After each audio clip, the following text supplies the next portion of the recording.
नमस्कार, बहुत स्वागत है आपका।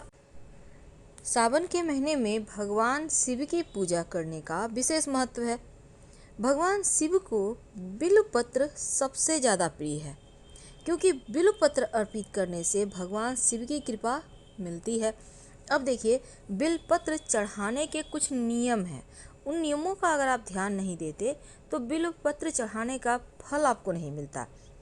तो सावन माह की शुरुआत हो चुकी है और भगवान शिव का सबसे प्रिय महीना है, तो भगवान शिव की पूजा बहुत ही शुभ फलदायी है। वैसे तो शिव जी एक लोटा जल से ही प्रसन्न हो जाते हैं, लेकिन हर तरह के मनोकामना के लिए अलग अलग वस्तु उनको अर्पित करने का विधान है।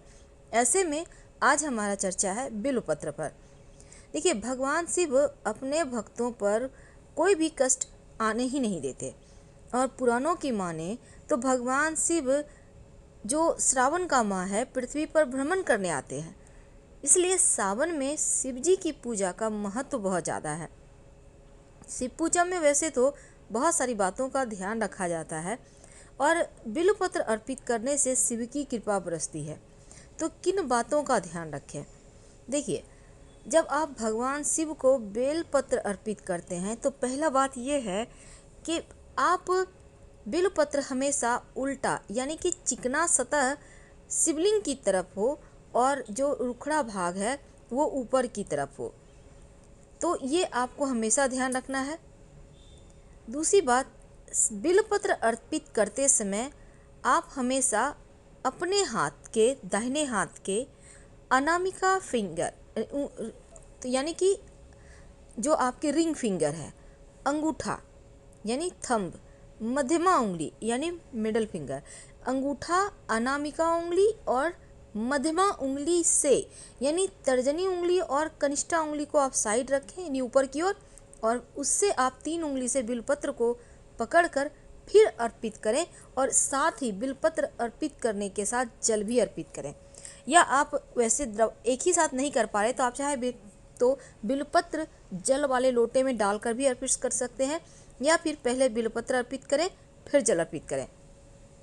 भगवान शिव को बिल्वपत्र के 3 पत्ती या फिर 3 पत्तियों वाला गुच्छा अर्पित करना चाहिए। 3 पत्ती वाला जो बिल्वपत्र होता है, धार्मिक मान्यता है कि मूल भाग में बिल्वपत्र के सभी तीर्थों का वास होता है। तो श्रावण के माह में बिल्वपत्र चढ़ाते वक्त आपको ये ध्यान रखना चाहिए कि बेलपत्र कभी भी अशुद्ध नहीं होना चाहिए, यानी कि पहले चढ़ाए हुए बेलपत्र को आप फिर से धोकर चढ़ा सकते हैं। फायदे क्या हैं बिल्वपत्र अर्पित करने के?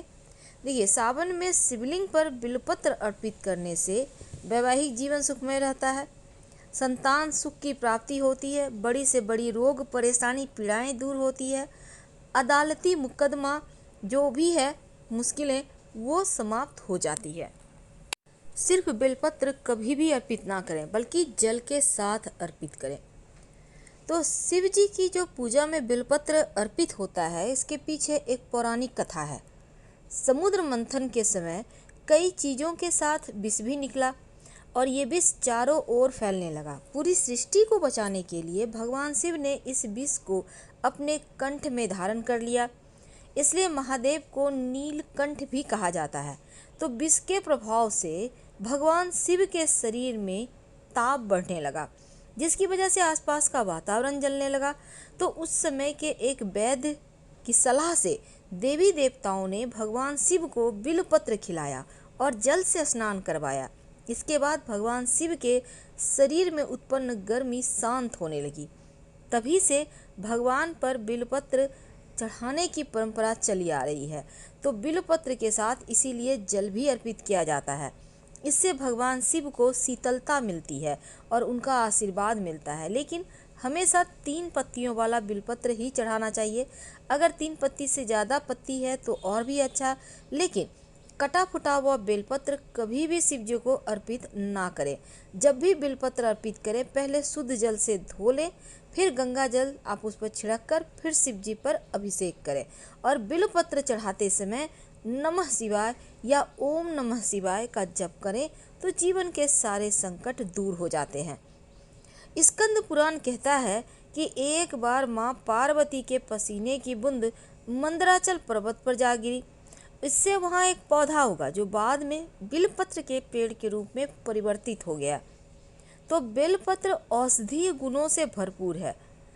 इनसे दवाइयाँ भी बनती है, कई तरह की बीमारियाँ भी ठीक होती है। लेकिन आज हमारा चर्चा है कि बेलपत्र पर वो कौन सा जादुई अक्षर है जो अगर आप लिख दें तो शिव देंगे वरदान, आपकी सारी मनोरथ शीघ्र पूरी होगी। तो एक बार नारद जी ने भगवान भोलेनाथ की स्तुति की और पूछा, प्रभु आपको प्रसन्न करने के लिए सबसे उत्तम और सुलभ साधन क्या है? हे त्रिलोकीनाथ, आप तो निर्विकार और निष्काम हैं, आप सहज ही प्रसन्न हो जाते हैं।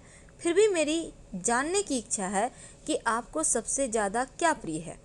तो नारद जी की जिज्ञासा को देखते हुए भगवान शिव ने कहा, नारद वैसे तो मुझे भक्त के भाव सबसे प्रिय है, लेकिन फिर भी आपने पूछा है तो मैं उत्तर जरूर दूंगा। मुझे जल के साथ साथ बिलपत्र बहुत प्रिय है और जो लोग अखंड बिलपत्र मुझे श्रद्धा से अर्पित करते हैं मैं उन्हें अपने लोक में स्थान देता हूँ। भगवान का जवाब सुनकर नारद जी महादेव और माँ पार्वती की वंदना कर अपने लोक चले गए। अब नारद जी के प्रस्थान के बाद माँ पार्वती ने भगवान शिव से पूछा, हे प्रभु मेरी यह जानने की बड़ी उत्कृष्ट इच्छा हो रही है कि आपको बिल्वपत्र इतनी प्रिय क्यों है, कृपा करके मेरी जिज्ञासा शांत करें। तब शिव जी कहते हैं, हे शिवे, बिल्व के पत्ते मेरी जटा के समान हैं। उसका त्रिपत्र यानी 3 पत्ते ऋग्वेद, यजुर्वेद और सामवेद हैं। शाखाएं समस्त शास्त्र का स्वरूप है। बिल्व वृक्ष को आप पृथ्वी का कल्प वृक्ष समझिए और ब्रह्मा विष्णु शिव स्वरूप है।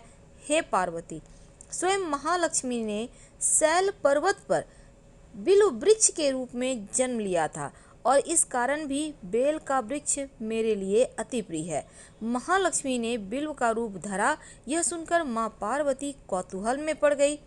माँ पार्वती कौतूहल से उपजी अपनी जिज्ञासा को रोक न पाई और उन्होंने पूछा कि देवी लक्ष्मी ने आखिर बिल्व वृक्ष का रूप क्यों लिया? आप यह कथा विस्तार से बताएं।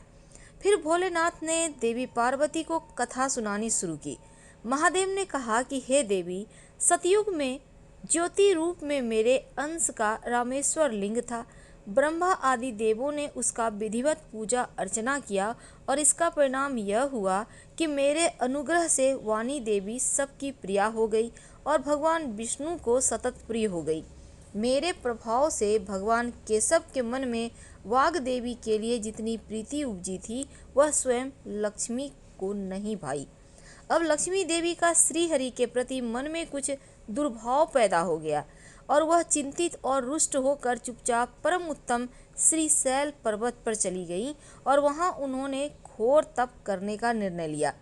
उत्तम स्थान चयन करने लगी तो महालक्ष्मी ने उत्तम स्थान निश्चय करके मेरे लिंग विग्रह की उग्र तपस्या प्रारंभ कर दी और उनकी कठोरतम होती तपस्या जा रही थी। यह हे परमेश्वरी, कुछ समय बाद महालक्ष्मी जी ने मेरे लिंग विग्रह से थोड़ा ऊर्ध में एक वृक्ष का रूप धारण कर लिया और अपने पत्तों पुष्पों द्वारा निरंतर मेरी पूजन करने लगी। इस तरह महालक्ष्मी ने कोटि वर्ष तक घोर आराधना की। अंततः उन्हें मेरा अनुग्रह प्राप्त हुआ।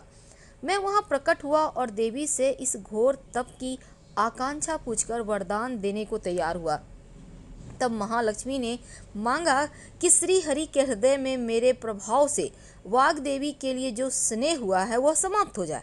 तो शिवजी बोले, मैं महालक्ष्मी को समझाया कि श्री हरि के हृदय में आपके अतिरिक्त किसी और के लिए कोई प्रेम नहीं है। वाग देवी के प्रति उनका प्रेम नहीं अपितु श्रद्धा है। यह सुनकर लक्ष्मी जी प्रसन्न हो गई और फिर से भगवान श्री हरि विष्णु के हृदय में स्थित होकर उनके साथ रहने लगी। तो इस कारण हरि प्रिया उसी वृक्ष रूप में सर्वदा अतिशय भक्ति से भरकर यत्नपूर्वक मेरी पूजा करने लगी। तो हे पार्वती, इस कारण बिल्व का वृक्ष, उसके पत्ते, फल, पुष्प मुझे अति प्रिय हैं। मैं निर्जन स्थान में बिल्व वृक्ष का आश्रय लेकर रहता हूँ और बिल्व वृक्ष को सदा सर्वती तीर्थ में सर्वदेव में मानना चाहिए, इसमें तनिक भी संदेह नहीं है। क्योंकि बिल्व पत्र, बिल्व पुष्प, बिल्व वृक्ष अथवा बिल्व काष्ठ के चंदन से मेरी पूजा जो करता है वह भक्त मेरा अति प्रिय है। और बिल्व पत्र के वृक्ष को शिव के समान ही समझो। वह मेरा शरीर है। जो बिल्वपत्र पर चंदन से मेरा नाम अंकित करके मुझको अर्पण करता है, मैं उसे सभी पापों से मुक्त कर अपने लोक में स्थान देता हूँ। हे देवी, उस व्यक्ति को स्वयं लक्ष्मी जी भी नमस्कार करती है जो बिल्व से मेरा पूजन करता है। जो बिल्व मूल में प्राण छोड़ता है उसको रुद्र देह प्राप्त होता है, और मेरी पूजा के लिए बेल के उत्तम पत्तों का ही चयन करना चाहिए। चिकना भाग शिवलिंग के ऊपर रहेगा। और एक बात हमेशा याद रखिए कि बेलपत्र में चक्र और वज्र नहीं होना चाहिए, और बेलपत्र में कम से कम 3 पत्ते जरूर हों। 3 से लेकर 11 पत्ते तक होते हैं। जितने ज़्यादा पत्ते होंगे उतना ही अच्छा है। अगर आपको ज़्यादा पत्ते मिल जाते हैं तो शिव जी को अर्पित करने के बाद उठाकर उसको सुखाकर संभाल कर रख लें। ये जीवन में खुशियाँ बढ़ाता है। और अगर बेलपत्र ना हो तो बेल के वृक्ष का दर्शन ही कर लें, उससे भी पाप नष्ट हो जाते हैं। दूसरे का चढ़ाया हुआ बेलपत्र का कभी अनादर ना करें। चलिए आप जानते हैं कि बेलपत्र में क्या लिखें और कैसे लिखें। देखिए, सबसे पहली बात, जब आप शिव जी को अर्पित करने के लिए बेलपत्र लेकर आएंगे तो उसको आप फ्रेश कर लें। आपके पास जितना भी बेलपत्र है, 5, 11, 21, 108, एक भी है तो भी चलेगा। अब इस पर चंदन घिस लें, सफ़ेद चंदन, लाल वाला नहीं। इससे आप डंठल, बेलपत्र के डंठल के सहारे ही राम लिख सकते हैं। राम इसलिए क्योंकि राम जी को, वो उनके आराध्य हैं, शिव जी के। भगवान श्री हरि शिव जी को भजते हैं और शिव जी श्री हरि को, तो राम शब्द वो हमेशा ही जपते हैं। तो राम लिखिए, या फिर आप तीनों पत्ते पर जैसे ओम नमः शिवाय है वो लिख दीजिए। इससे भी आपके जीवन की परेशानियां समाप्त होती है और आप विधि पूर्वक उन्हें अर्पित करें। हम आपसे विदा लेंगे। हर हर महादेव। धन्यवाद।